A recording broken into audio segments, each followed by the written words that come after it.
Bayam degan bizning mahalla, kasaba şekillengen bolsa, aldığım gün ben bir yer bir narsa aldım. Birisi 3 aylı varken.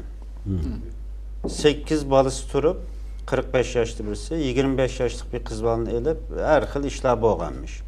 Eğer aşı mahallemiz olgan bolsa, ahlaksız, üçüncü xotunu alanmaydı. Cemaat onu tenqidleydi. Cemaat onu tenqidleydi. Destlap sen bir iki xotunga igi ol, iki xotunga emas, bir xotunga ve 4 balanga igi ol. Anınga atıdarçılıkını cari kıldırıp bulab, andın kim? Senin iqtisadın olsa, biyologiyan olsa, fizyologiyan olsa, birinci xotun ruhsat kıysa, aynandın ki ikinci deydi. Ve Türkiye Cumhuriyeti'nin kanununda köp xotuluk ruhsat kılmaydı.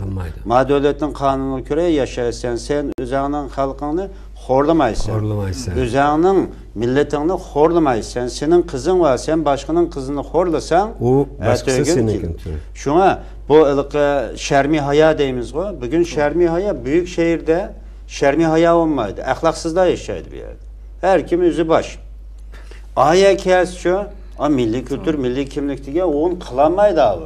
O mahallenin adamları hani remote kıp koydu. Yani ben nesini gördüm mi hocam gibi onu bu mesela biz bir yerde aşında aralı olap bir mahalle kurup yaşasak banda ahlaksızlıklarının hemisi yok olup gidiyordu. Çünkü halk bizden örf adetimiz yol koymaydı. Yat kültür kiremeydi yani. Yat kültür kiremeydi.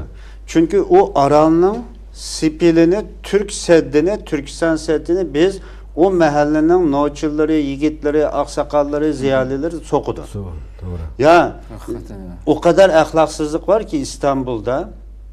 O kadar ahlaksızlık var ki özünün xotun kızlarını intayın depsende kılıvatkan, intayı edepsizliği var.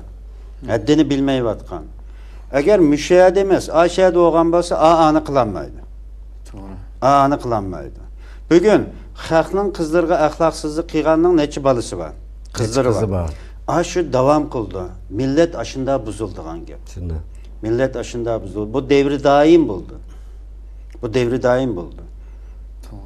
Bunun için bozma. Eğer milletini azırak söylediği insan bolsa, bu biz davatkan, men bayam davatkan bu planga, teklifke cesur bir şekilde avaz koşudu ve yurtun aksakalları, siyasetçiler, dernekçiler, ziyaliler, ulemalar bununla ciddi karaş gerek. Bunu biz otura bayağı canlı gidip davatkanı işlemez. Menin kesbim cemiyetşünaslık 20 yıldan bir men bu işini kılığılık. Bir millet kültürünü kanda saklap kaldı, kanda yokuludu.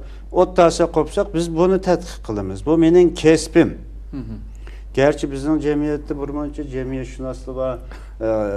Konaltak, yamak çapan bizim bekrek sözleydi ola sahneye çıkıp cıkrak alkış alıdı ola. Hiçbirisi keselini davalaydı kallemez. Ötkünçü imiz gemdirip birbirisine silap ötüp gitti kallar.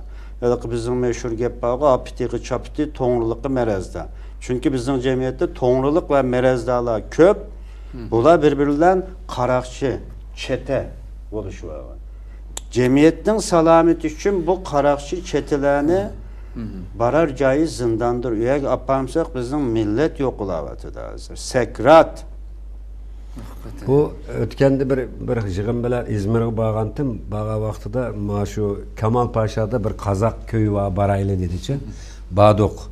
Basak 100 modek yeken bu. Aşağıya çadırlarını kurup, aşı kımızlarını işlep, naiti çıraylık bir kılıp de. Muş yerlikler, Türkiyelikler ballarını apırıp atlağı mündirike hazır bula. Tulağlık, iktisadi kerim, pakizliğe onun ki, çıraylıklığı. Hatta dedi, toy tökününü müşahede kıldığan boldu dedi. Muş Kazak kerindaşlarımız bunu acayip çıraylık. Ticari kalısı en terakki kılmıgan Türk boyu Kazaklar. Ve bugün kâge halkara. Kemal Paşa berip baksın. Ticari kalısı en terakki kılgan Türk'ün Yahudisi biz. Bugünkü halimiz kalaklıkınla. Özünü koyap, öy kirağıvasını Uygur'a koyap, nimkisini koyap, birbirisini caylap. Egiçaksız kız vallahi bozak kılıp, bu Allah'ın aldığı kanda hesap verir. Onun için bu içtimai facianı bizden yanımış aksakallarımız biraz imanı var, vicdanı var. İnsanlarımız oylanıp baksın. Bu dünya ulağı kalmaydı, bizge mi kalmaydı? Biz muş evlatla, biz bu millet için bir iş kıpırenmisek, bu tarixte intayin ağır bir cinayet bo'lib qolgan iş bu.